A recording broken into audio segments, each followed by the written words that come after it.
The night the hotel emptied, the city felt like a forgotten stage. Neon sighed behind the curtains. Rain stitched the sidewalks together in dark silver. He had come to the Sapphire Inn for work and whiskey, for the small anonymity of a man who thought himself braver than he was. He laughed at ghost stories in bars and sent videos of himself daring friends to stay up until dawn. That pride now had a hole in it where fear seeped in. He was in the back wing, the end room above the service corridor. The evening had been slow, no diners left, no staff to keep the echo company.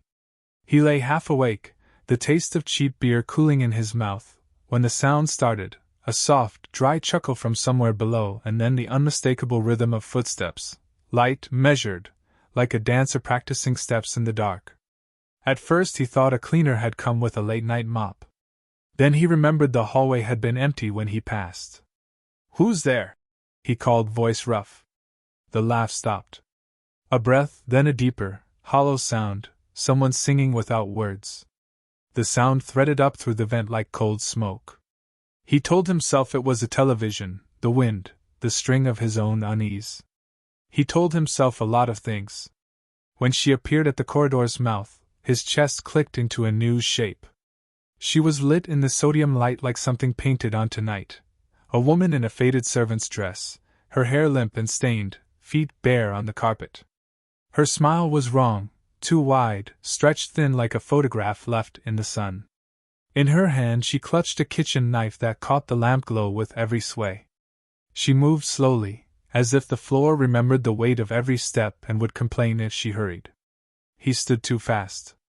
The chair toppled, a sound loud enough to make the silence recoil. Her head turned like an alarm, and the smile widened into a grin that did not fit the shape of a human face. She raised the knife and began to turn toward him, not with the speed of an attacker but with the calm persistence of the tide. She danced, an absurd, jerking dance, arms slicing small arcs in the air, fingers tapping the blade's spine as if keeping time. He laughed at first, a bitter, false sound. "This is a prank," he told the empty hallway. "This is a damn prank." But his hands were hollow in the places where courage used to sit. He walked forward, the kind of step meant to convince himself he had already decided. Hey, what do you think you're doing?" His voice was small under the low ceiling. Her head cocked. The eye sockets were wet with something that reflected the light and made him imagine 1,000 watching things. She tilted her hand closer, as if offering him the knife like an apology. The blade's edge shimmered, but it did not look new. It looked breathed on, used, patient. Memories attacked him without warning, a dream he had the week before, the same woman, the same grin, but the dream had been rawer, sharper. In the dream he had trapped her and beaten at her until she forgot laughter and learned pain. He had woken panting, fists clenched on the sheets, relieved it had been less than real. Now the dream and waking braided together like two vines strangling the mind. He could not tell which had started the other. Panic rose in his throat. He reached for the nearest object, the service pan hanging by the door, a metal rod of hospitality, and held it like a ritual. "Go," he said. "Leave. Get out of my hotel." His hands shook. The words felt like nails tapping a coffin. The woman's dance stuttered into a slow circling, closer and then back. No one had walked the corridor in answer, no footsteps matched hers. The hotel was a hollow thing, every door shut as if the building itself were holding its breath. She pointed the knife, 2 steps closer. He could see now the way her dress was ripped at the hem, the fabric clinging like seaweed. Her lips moved in a sound that might have been a name or a song. He did what he had promised himself he would never do. He lunged. The pan connected with pale forearm, a dull clatter and a soft gasp. The knife trembled and skittered along the carpet, but she did not fall. She stepped backward as if she had expected it, then let out a laugh that was a blade itself, high, thin, and full of something that sounded like triumph. Somewhere far away a clock chimed the quarter hour, and the sound on the other side of the hallway folded in on itself. He could see his reflection in the knife's surface, wide-eyed, cheeks streaked with sweat, mouth open in the shape of a confession. He said apology after apology into the hot air, words meant for the dead and the living both. "I didn't mean please don't." The room offered no mercy, only the thin echo of his own pleading. She raised the knife again, this time not in threat but in invitation, a slow salute to some invisible conductor. The corridor seemed to grow taller, swallowing the light. For the first time, he understood the shape of his fear. It was not only of being cut or killed. It was the fear that the violence in his dream had taught him who he could be. The man who had thought battering a figure in sleep would make him safe, now returned and waiting to be practiced for real. He fell back against the wall, the cheap wallpaper rough under his palms. The woman kept dancing, circling closer like a metronome. Behind him the hotel remained empty, no help, no laughter from another room, just the soft whisper of the heating and the distant, unhelpful rattle of a fridge. He remembered foolish, cruel jokes he had made about the dead, how he had mocked stories and shoved a friend's fear aside for a laugh. His apologies gathered like rain. He wanted to make amends but did not know the ledger. The corridor held its breath. Outside, the rain leaned harder into the city. He realized the night would not simply let him walk away. Something demanded a reckoning, and whether or not the woman was flesh or vengeance, the price felt the same. He bowed to that knowledge a little, awkward, shamefaced, and tried to shape words that might still the dance. The next morning should have been ordinary, checkout lines, tired guests, sunlight carving through the blinds. But when he opened his eyes, the air itself felt changed, like someone had exhaled dust into the room. The curtains swayed though the windows were shut tight. For a moment, he forgot where he was. The dream still clung to him, heavy and half-remembered, the woman, the knife, the sound of her feet marking time like a metronome in the dark. He told himself it had all been a nightmare brought on by exhaustion. Yet the bruise on his forearm was real, a gray bloom where she had struck him with something. He ran cold water over it until his reflection in the mirror blurred. "You need sleep," he whispered. "Just sleep." But as he stepped out into the hallway, the silence felt wrong again. The lobby was empty, chairs turned away as if guests had left in a hurry. Behind the counter, the bell glimmered untouched. No footsteps. No clatter of breakfast trays. Only the low hum of lights that flickered as though remembering a storm. "Hello?" His voice broke against the marble. "Anyone here?" No answer. He tried to recall everything from the night before. Had he really seen her, or had his mind conjured the ghost from every rumor about this place? The dancing servant lady, they called her. Some said she'd been a maid murdered by a jealous owner, her body never found.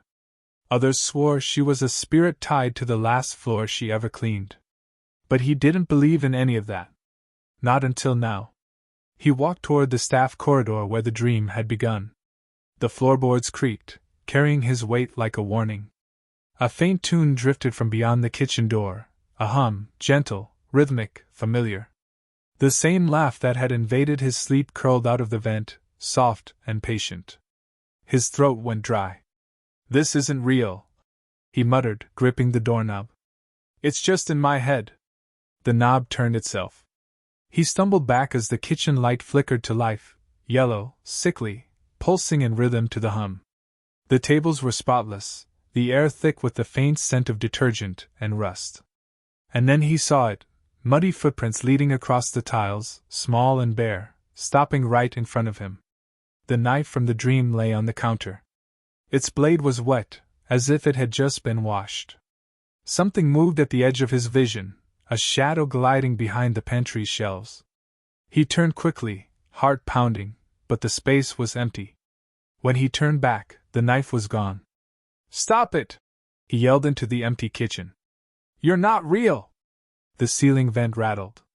Out of it fell a single hair ribbon, pale blue, tied into a neat bow.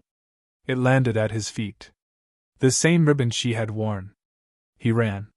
Through the corridor, up the narrow staircase, every step echoing louder than the last. The exit door was locked from the inside. He pushed and slammed his shoulder against it, but the latch refused. Then came the sound again, bare feet on the carpet, slow and deliberate, climbing the stairs behind him. He turned, chest heaving. There she was, half hidden by the corner wall, her head tilted, her smile too still. The knife gleamed once more in her hand. This time, her movements were slower, deliberate, as if savoring his fear. "I told you to go!" he shouted, backing toward the door. "You're dead! Stay dead!" She twirled, one slow spin, her dress whispering against the walls. The sound of her dance echoed like water dripping into a deep well. Each step seemed to pull the light out of the air. He searched his pockets for his phone. Dead battery. No signal. No proof. When she took another step forward, he noticed something that froze him more than her grin. The floor beneath her didn't move. Her reflection in the window behind her showed nothing. The world around her rippled faintly, as though reality itself was trying to erase her outline. "Why me?" he whispered. "Why my room? What do you want?" For the first time, she spoke. The words were cracked and quiet, like paper tearing. "You laughed at me." His mind flashed to the video, months ago, him and his friends drinking, mocking the legend of the Dancing Lady. He had shared it online, imitating her voice, turning her tragedy into a joke. The clip had gone viral. Thousands had laughed. Now she stood there, her hollow eyes reflecting the blue of his phone screen from memory. He sank to his knees. "I'm sorry." The lights blinked, one by one, down the hall, click, click, click, until only one bulb flickered above her head. She stopped dancing. The silence stretched thin as thread. Then she raised her hand and pointed toward his room door. He didn't want to look. He did anyway. Carved into the wood, deep and uneven, were words he didn't remember writing. "You can't wake up twice." He felt the floor tilt beneath him, the air spinning cold.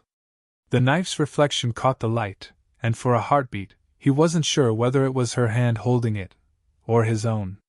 Then, once again, the humming began. The humming never stopped. It circled the hall like air trapped in a bottle, rising, breaking, returning again. He pressed his palms over his ears, but it lived inside his skull now, crawling through his thoughts, drowning every heartbeat. The corridor shimmered under the weak yellow light, and the letters carved into his door, "You can't wake up twice," seemed to pulse in rhythm with the sound. He didn't remember opening the door, but suddenly he was inside the room again. The curtains were closed, yet a dull blue light seeped through the fabric as if the moon had forced its way in. The air smelled of metal and rain. Everything looked exactly as before, except for one thing: his own body lay on the bed. The sight rooted him to the floor. The man on the bed had his eyes half open, skin pale as dust, a bruise still blooming along the arm. He wanted to scream, to deny, to reason, but the world had folded itself wrong.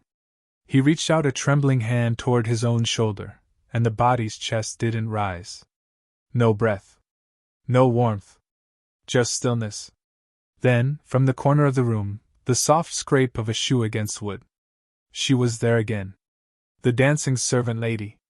Her eyes were calmer now, less human and more knowing. The knife hung loose at her side, no longer gleaming, just dark, dull, almost rusted. Her dance was slower, deliberate, like a ritual she had performed countless times before. "What did you do to me?" he whispered. She tilted her head. "You dreamed too deep." Her voice was the echo of a place he couldn't name, hollow halls, dripping taps, the sigh of something waiting in the dark. He backed against the wall, but she didn't follow. She only circled, bare feet whispering across the carpet. "I didn't mean to laugh," he said. "It was a joke. Just a story." She stopped dancing. "You made me a story. Now you're part of it." The walls seemed to ripple. The wallpaper peeled in slow strips, revealing something beneath, not plaster, but mirrors. Dozens of them. In each reflection, she stood differently. In one she danced, in another she screamed, in another she wept.